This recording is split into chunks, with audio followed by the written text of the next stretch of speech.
পারভেজ ভাইকে আজকে হাসির জন্য মরতে হবে। মেয়েদের কাছে সেটা টাকা আসতেও পারবে না। বাইরে বাংলাদেশ এই দুই নারীর জন্য আজকে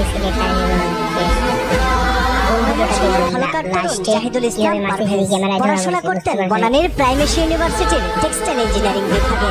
শনিবার বিকেলে পারভেজ তার দুই বন্ধুর সঙ্গে সিঙ্গারা খাচ্ছিলেন বিশ্ববিদ্যালয়ের মূল ফটকের সামনে। পাশে দাঁড়িয়ে থাকা দুই নারী শিক্ষার্থী হঠাৎ ইফটিজিং এর অভিযোগ তোলেন পারভেজের বিরুদ্ধে এবং তাদের বন্ধু বান্ধবদের ডেকে আনেন। বিশ্ববিদ্যালয় কর্তৃপক্ষ তাৎক্ষণিকভাবে দুই পক্ষকে নিয়ে বিষয়টি মীমাংসা করলেও উত্তেজনা থেমে থাকেনি। শিক্ষার্থীরা জানায় এরপর ইংরেজি বিভাগের 3 ছাত্র হাজিপাড়া এলাকার কিছু বহিরাগত যুবক নিয়ে এসে পারভেজের উপর হামলা চালায়। পরে পারভেজকে উদ্ধার করে হাসপাতালে নেওয়া হলে চিকিৎসক তাকে মৃত ঘোষণা করেন।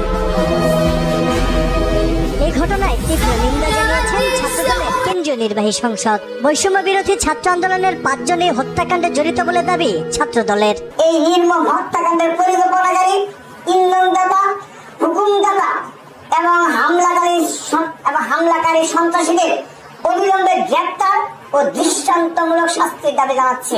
প্রধান আসামি যার সাথে ঘটনা মেহরাজ ইসলাম এবং বনানী থানা বৈষম্যবিরোধী ছাত্র আন্দোলনের অন্যতম যুগ্ম আহ্বায়ক সুবহান নিয়াজ তুষার এবং বনানী থানা বৈষম্যবিরোধী ছাত্র আন্দোলনের যুগ্ম সদস্য সচিব হৃদয় মিয়াজি এবং প্রাইমেরি বিশ্ববিদ্যালয়ের অপর 2 বৈষম্যবিরোধী ছাত্র আন্দোলনের নেতা আবু জাফর গিফারি এবং মোহাম্মদ মাহাতির হাসান। এই 5 জনের নাম আমরা সুস্পষ্টভাবে উল্লেখ করছি আপনাদের নিকট। এই ঘটনায় নিহতের ফুফাতো ভাই বাদী হয়ে বনানী থানায় একটি হত্যা মামলা দায়ের করেছেন। আসামিদের গ্রেপ্তারের অভিযান চলছে বলে জানিয়েছেন পুলিশ। যারা এই ঘটনার হত্যার সাথে জড়িত প্রত্যেকটা আসামি আমরা সিসি ফুটেজ দেখে আমরা শনাক্ত করছি। আমি এবং আমার এডিসি স্যার, আমার যে তদন্তকারী কর্মকর্তা, ইন্সপেক্টর তদন্ত, আমাদের টিম, আমরা সবাই মাঠে থেকে কাজ করছি। এদিকে পারভেজ হত্যার প্রতিবাদে বিক্ষোভ মিছিল করেছে প্রাইমেরি ইউনিভার্সিটির শিক্ষক ও শিক্ষার্থীরা।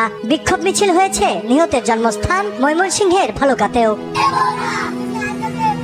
আলী আক্কাস, আকাশ, দেশ টিভি, ঢাকা।